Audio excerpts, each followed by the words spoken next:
So question everything. You should.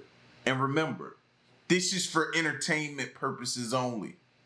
Let's get to it. Plane crash in Arizona yesterday. Many of you want me to connect the dots because you know that there's still a lot of craziness going on. And I'm told that things are going to start coming to light, like we're going to be able to connect dots, and that, quote unquote, many things are going to surface. And powers that be are starting to feel pressure to discuss some of these things, but it's not you. You're not paranoid, you're not imagining it, you're not just looking for your own horoscope trying to assign it. These are atypical events. This cannot all be a coincidence unless this is just the most extraordinary time in history. And I'm here for you. I am just a problem solver as a person. I'm a person who likes to fix things, figure it out. So sometimes I hesitate because I feel helpless. Like, what am I going to say to them? Like, there's nothing to say. There's nothing I could do. I always like to affect change. And so when I bump up against so many things happening, but there's literally nothing I can do about it. And then I realize sometimes people just want to talk and have a space for someone to say that they're still, yes, hearing that these crazy things that started with the drones into multiple. Oh, was I allowed to say that? Let's see. Plane crash in Arizona yesterday. We've been connecting the dots. All these plane crashes and incidents that's been happening after the drones and orbs presented themselves. Now all of a sudden it's just total chaos. Can't nothing really stay in the air.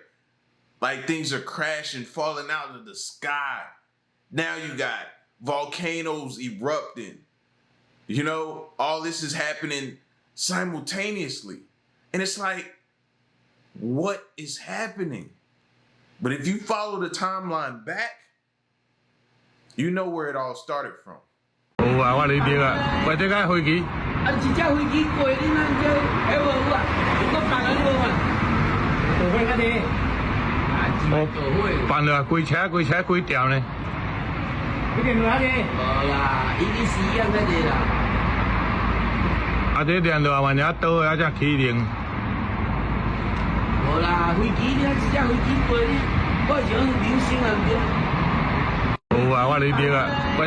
And you know what? Another thing, what's the craziest thing about everything that's happening? Normally when something bad happens, you leave the area or the vicinity. Maybe go back home. Maybe you're out in the city somewhere, something bad is going on. You'd be like, bump this, I'm going home. All this stuff happening, where are we gonna go? Where can we go? We can't go no, so we have to sit and just watch this stuff unfold. And we can't go, leave, or do nothing about it. That sucks. So just to give you an example of one of the experiments that we've been working on with folks on the ground, these are called astrobees. So they actually can come off the wall and fly around, going down the rest of the gem. This is a huge module that has all sorts of scientific experiments going on. We have a tray right here that does some combustion experiments, as well as over here.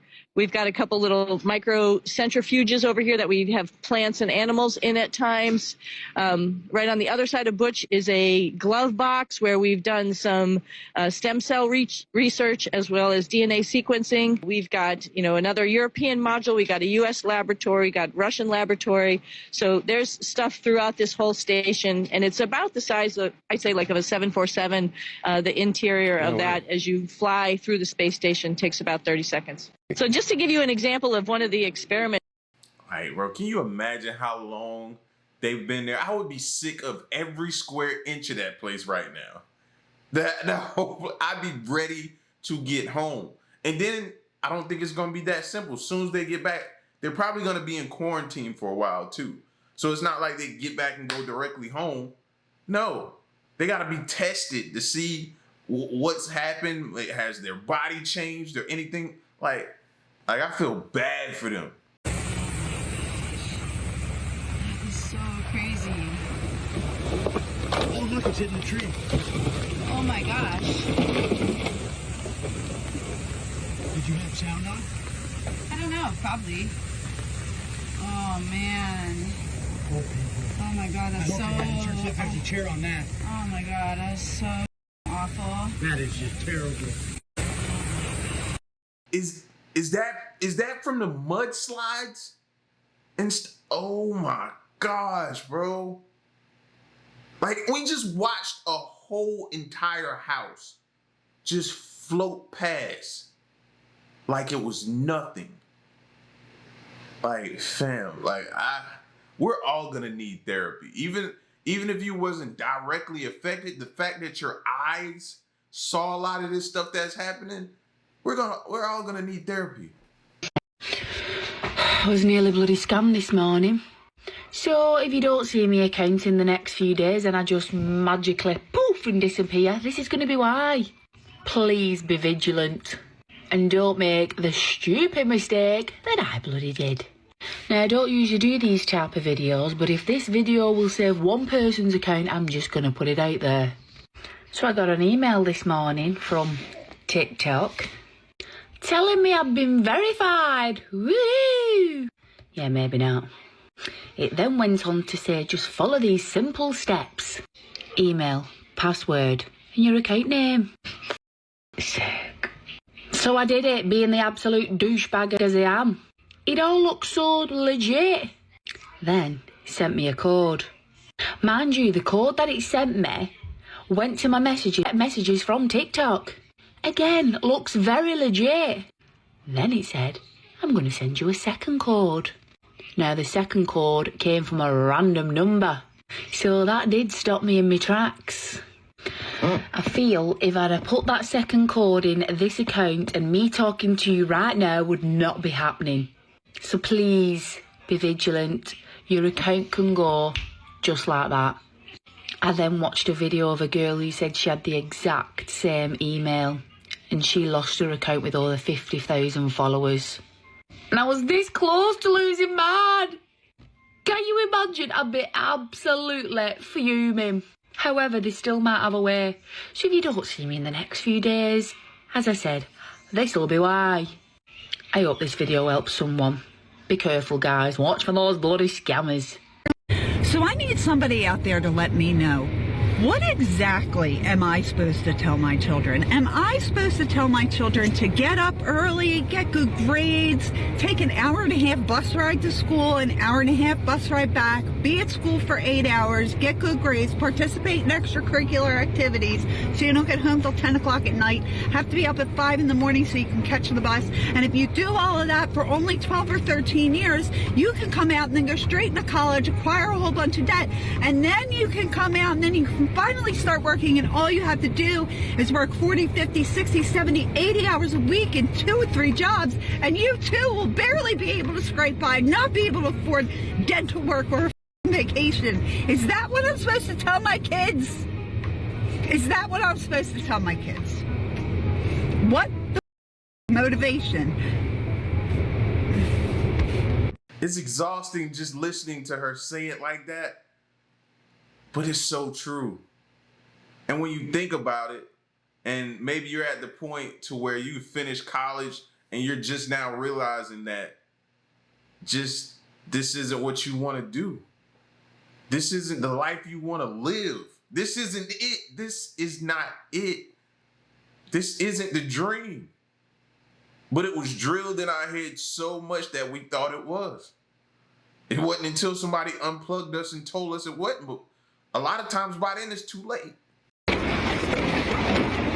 It's the Reach, responsible for saving this 3-year-old deer's life. It's something that needed to be done. It was a life or death situation, and this is what we do best. Frankie Floridia from Strong Island Animal Rescue League and 22-year-old Ryan Gilmartin of East Quogue with the Evelyn Alexander Wildlife Rescue Center got the call early Tuesday afternoon. We were about halfway there. We found out the deer had fallen through the ice. I try to be as calm, collected, and locked in as possible while doing rescues like this. Ryan was on the boat with me. He had to control the oars, and I had to smash the ice in front of the boat to get us going about 60 feet out. Yeah, that's right there. Keep pushing. The ice was stopping us from just paddling out. We're almost there. As we were going out, it kept getting thicker and thicker until right around the deer, it got thin enough for us to just keep pushing right through. The deer that seemingly looks dead lifts her head and kicks before the pair is close enough to reach out and grab her. She's still alive. The 2 men and the shivering deer were brought back to shore. Oh! go. Please help. Please help. Make sure you don't let her go. They then rushed the deer from Yaphank to nearly 25 miles away to here at this wildlife center in Hampton Bays. So she's doing pretty well. She gave us a scare when she came in yesterday. It was really up in the air as to whether or not she was going to survive that trauma. And the Japanese Sika deer is a breed originally brought over from Asia centuries ago for hunting. Now as a protected species, this deer is on the mend. It will be set free in a few days. It's amazing seeing her standing, seeing her able to live another life. It's just a great feeling. They named her Elsa, like the fairy princess from the Walt Disney movie Frozen. I think it's a very fitting name. We want to do like some kind of ice joke, ice pun, so Elsa works pretty good. But I think it's ironic, usually Elsa creates ice, not fall through it. That deer looked like it knew it was over, it had given up, like it was over for them. And then they just showed up out of nowhere, put their lives on the line. Like, they had a tagline to pull them back to shore, but the fact that they was out there, if their boat, which I thought had tilted a little bit, if it would have just tilted a little bit more, man, how long you think they last? Because they gonna need help, and that water's that cold. Probably a few minutes, if that. Seconds, maybe. Every time that dude, they'd be like, it's a recall on this, it's a recall on this, it's a recall on this. Every time he pop up on my For You page, I go ahead and swipe up, just skip it. Because at this point, I'm not going to say I've accepted fate, because that's not my fate. I am covered. But it's just like, it is what it is at this point. What are we supposed to do about this? That's dang near the whole store. Every time that dude, they'd be like, it's a... That's a fact, bro. The whole store inside is on the recall list. It's insane. But nonetheless, I check every day. Every day. And the crazy part is I don't eat tuna, but my missus eats tuna. I mean, I eat tuna, the fillets style tuna, but not tuna in the can. And she does. And how about something that was on the recall list we had here in our pantry? Scary, man. All right, this is cute. For 3 senior sports fans, the Super Bowl isn't just a game, it's a decades-long tradition. The Never Miss a Super Bowl Club, which is the name, started with 6 members back in 1967. Donald Chrisman, Tom Henschel, and Gregory Eaton are the remaining members of the group. The trio you see here, all in their 80s, have not missed a single Super Bowl game. Their devotion is unwavering. Well, my family, they'll know. If you have a wedding or funeral or something, Gregory won't be there. And they know that. So don't plan it on the Super Bowl, he won't be there. Oh boy, that's dedication. All right, this is cute. Ew, they had the matching outfits. So I want to know what they do for a living, though. How I've looked at those tickets before. Them some steep tickets. What they do? I need to know that. Every year? Haven't missed a year? I mean, I hope by now the NFL has looked at them and was like, y'all should get free tickets. They've been supporting that long. I hope their tickets by now are free, but before that, I want to know what they did to be able to do that. Pretty sure this is her. This is the moment drone operator Chad Taverny located a lost puppy. The dog had been missing for a day and a half. Oh yeah, that looks like her. Okay. So she looks like she's cold. Back when I searched for Aurora, there was a couple of feet of pretty fresh snow on the ground. It took me 90 minutes to find her. She was out in this really big field, this big agriculture field. Taverny is a retired New York State police investigator who uses a thermal imaging drone to locate lost pets in upstate New York. Come on! Come on, you want it? The drone's thermal camera creates a live temperature map, which makes it easier to spot heat signatures in snow-covered or wooden terrain. Taverny then guides owners to their dogs over the phone. Come here, little wiggle boy. Come here! Come here! What are you doing? I was keeping my drone close to Aurora as best I could as she was like running all over in the woods. But about 45 minutes later, she did eventually circle back to him and, fortunately went to him. Taverny charges $300 per rescue and has rescued 7 dogs in less than 2 months. Come on. Come on. It usually can be a very emotional, experience when you actually get the dog and are able to get them back, especially in the situations where the dog, likely may not have survived if you didn't find them. You got her! You got her, buddy! Excellent. Awesome! Pretty sure this is her. This is the moment. Yo, $300, man. People are gonna pay that without any question to get their dog back. Man, please, that's gonna be a drop in the bucket. Like, yeah, that's priceless right there. What he's doing, man. Shout outs to him for that. I'm no conspiracy theorist, but I got some theorists, okay? This is the Earth spinning at 1,000 miles per hour, and the moon is circling it while we orbit the sun.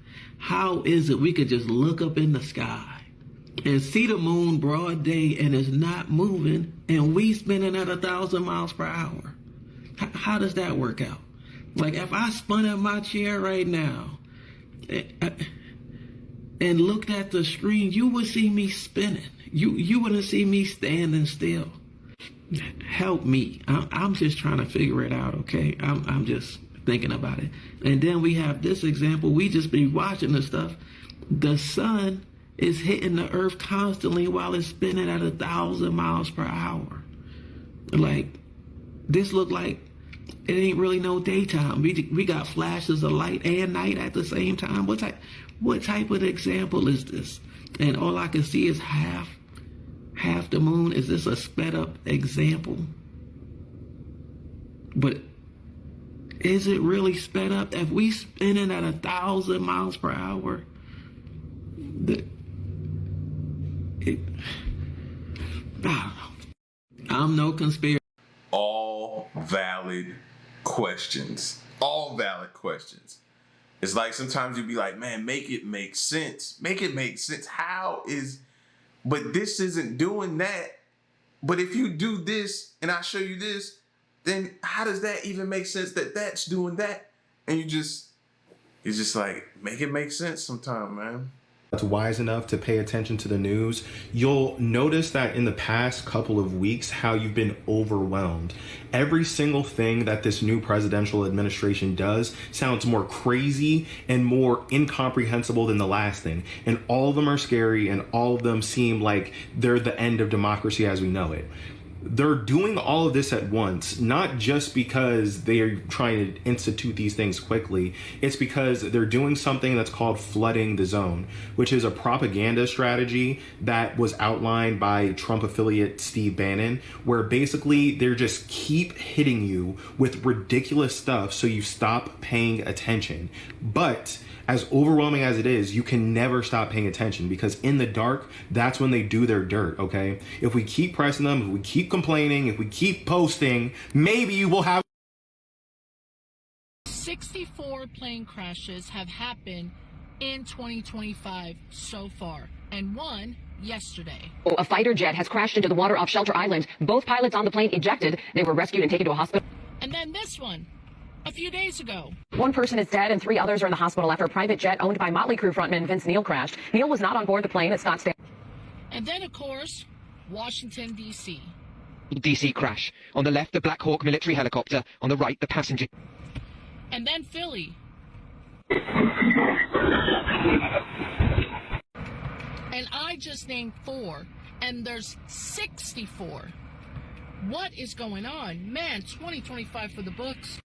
64 plane crash. Telling y'all, FAFO 2025 has been dubbed FAFO.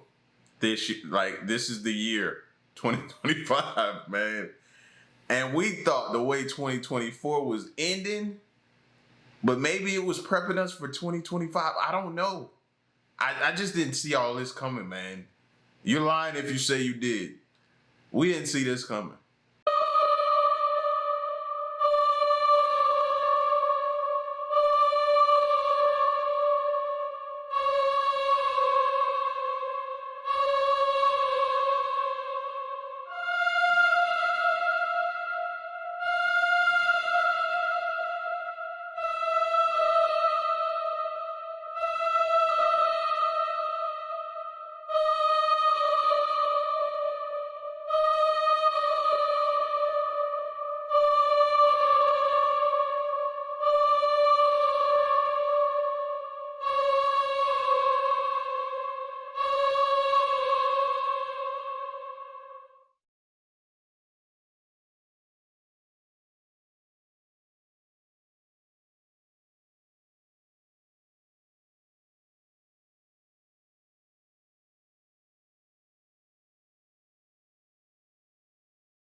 I ain't gonna lie. This is where if I had some holy water near me, I'd be throwing it at my screen right now. Get back. Get back. You're not allowed here. Don't want no parts of it, bro. Stay back. We're continuing to follow the latest with the collision that occurred late last night in the Mediterranean involving the USS Harry Truman as it collided with a bulk carrier approximately at 11:46 local time on February the 12th off the coast of Port Said there just north of the Egypt as well. So we're following it very closely here on Live Now from Fox from Lucas Tomlinson following this, saying that the U.S. Navy aircraft carrier colliding with a merchant ship involving in this collision there approximately 11:46, so late last night. And of course, we're following the latest in the developments as the bulk carrier is now back on the move. So some big news in terms of that, of what we're following here. Let's bring into the conversation right now maritime and shipping expert Sal Mercogliano. Sal, thank you so much for joining us here on Live Now from Fox. And these are two very large ships in a very large portion of the Mediterranean Sea, a very popular corridor there. How exactly does this happen? Well, Andy, this is a really busy part of the ocean. The Suez Canal, especially waiting to get into the Suez Canal, is an area where there's a lot of shipping. I've been in and out of the Suez Canal multiple times, and I can tell you that when the convoy comes through the Suez, ships travel in a large convoy. The ships had just come out of the Suez Canal, and they were departing, and the Truman. Didn't we just have a boat get stuck in the Suez Canal maybe about a couple years back? If it's been that long? For some reason, I think, and y'all know I ain't got the best memory. I told y'all that before. But I could have swore we were just talking about that maybe like a year or two back. Truman was right in that area. So the merchant ship, the Beskitas, was a Panamanian flagged bulker. It was coming up from Jordan. It was heading to Romania. And that ship had just left the channel and was setting a course northwest heading toward Romania when it came across the Truman. Now, when these ships come out of the Suez Canal, it's almost like being in the front of a schoolhouse when school lets out for a day. There's a lot of traffic coming at you all of a sudden. And it seems as if the Beskitas and the Truman ran into each other in that anchorage, a very busy anchorage at the time. Yeah, that is so very interesting. And we're going to get into some of these aspects. But as you posted on social media that this bulk carrier is again on the move, I want to put this up here on Live Now from Fox as the Panamanian flagged ship is underway, departing from Anchorage north there of Port Said, north of the Suez Canal there as well. The ship must have been released by the Egyptian authorities. I do want to ask you, the fact that this ship again is on the move is good in terms of the fact that there apparently wasn't a ton of damage, correct? No, as a matter of fact, we saw an image released from the ship showing some damage up on the starboard side bow, the front right side of the vessel. So some of the mooring equipment had been damaged. One of the hatch combings, which is the covering that goes over the forward hull, had received some damage to the vessel. The fear here is while the damage appears very minor to the Beskitas, what kind of damage was inflicted on the Truman? The Truman has these large protracted overhangs on the side of the vessel, including the ship's elevators. And there's a big question about whether or not the Truman suffered any major damage. We know Beskitas has been released by the Egyptians. Doesn't appear to have any major damage. That's a good sign right there. Hopefully we see the Truman isn't much damaged either. Yeah, that is so very true. And of course, there were no reports of flooding or injuries on the USS Truman. The Navy said the ship's propulsion plants, which some are nuclear powered, are, quote, safe and stable condition. When you're talking about that, the nuclear power aspect of this, does that raise the concern level for you at all? It does. I mean, obviously, a nuclear power plant always concerned, but this is a warship. I mean, this ship has lots of redundancy and protection built into it, literally designed to take torpedo hits and protect its propulsion plant. I'm more concerned really with damage to the flight structure of the ship so that it won't be able to continue its mission. We know the ship had just come out of the Red Sea. It had gone up to Suda Bay up in Crete for about a week, and now was heading, the only reason it would be where it is to head southbound back into the Red Sea. Obviously with Listen, I hope this isn't one of our enemies doing all this stuff to us. Planes falling out the sky. Now you got ships colliding. Like, Are we positively sure this isn't one of our enemies doing this to us? We need some answers. The situation going on with Gaza, President Trump's recent statement on Gaza, the waiting on the release of further hostages, the deployment of the Truman was really meant to get back into the Red Sea to ensure that the Houthi don't resume their strikes. Remember that we haven't seen a strike from the Houthis since January. Yeah, that is a very good point. They don't really want to tell people exactly where they're going, but the question continues to remain, how does this happen? You mentioned the fact that it was patrolling the Red Sea potentially as well. This isn't a ship on its own. It's with a carrier strike group. Can you talk about that aspect? Because there might be escorts for this aircraft carrier. How many ships are around it? And are we surprised that they didn't see this bulk carrier prior to a collision? Yeah, when we talk about an aircraft carrier, we usually talk about it and its escorts. In this case, it had one destroyer with it, the Jason Dunham. It left some of its escorts down in the Red Sea. So one of the things is that really the utility of a carrier strike group is you can allocate and dispatch part of its units down there. So the cruiser Gettysburg and one of the other destroyers had remained in the Red Sea to provide patrol while the carrier came up into the Mediterranean for some rest and relaxation and also some refitting of the vessel. Now the question is, will it be able to continue on? We're going to wait and hear from Sixth Fleet whether or not the ship can continue. Will it have to head back to Ceuta Bay, or more importantly, will it have to head back for further repairs either in France or back to the United States? Yeah, that could cause some problems as they'll have to reshuffle some of those assets in that region. I do want to ask you, because we talk about that in the region. We know I've listened to some of your comments on YouTube about the fact that the U.S. Navy has some priority in terms of getting through the canal, but they don't necessarily have the right of way around different ships. Can you talk about that aspect? Because this is the U.S. Navy. This is the USS Harry S. Truman. It has to coordinate with other ships. It doesn't necessarily have the right of way, correct? It doesn't, but the United States, through treaties with the Egyptians, have been able to get preference to get the ship through the canal first. And this is probably one of the reasons why Truman was in the position it was. As the convoy was coming out of the Suez Canal, it would have been preparing to head southbound into the canal. So it would have had to pick up its Egyptian pilots sooner and then head southbound in. But the relationship between the United States and Egypt has been very strong. We've seen the ability to deploy vessels through this region consistently go back to the Persian Gulf War of the 1990s. And U.S. and Egypt has had a very solid relationship. Obviously, Egypt has been suffering greatly because of what's been happening with the Houthi. They lost $7 billion in tolls last year out of potential $10 billion worth of tolls. So this is a big issue for Egypt. They want to make sure their anchorage is safe, the canal is safe. So Egypt is going to be doing a lot here to investigate it. We're going to have a multinational investigation. The U.S. will be investigating the Panamanian Registry, which is the flag under which the Beskitas was under. But also Suez and Egypt will be doing it to make sure that there is safety in the anchorage. It's just a very crowded anchorage. It's a very tight spot to have vessels in, especially in the evening when you have the lights of anchored ships and the background lights. It can be very confusing. Yeah, that is very good as it happens. That's interesting. The fact that they say that's very crowded after hearing the airspace over the Potomac was very crowded before we had that Black Hawk and that airplane collision. You're hearing that a lot, right? But like the woman said at the beginning, we just got to continue to connect the dots. And that's what we're doing. And like the other dude said, bro, we can't let everything that's happening cause us not to pay attention. I'm out.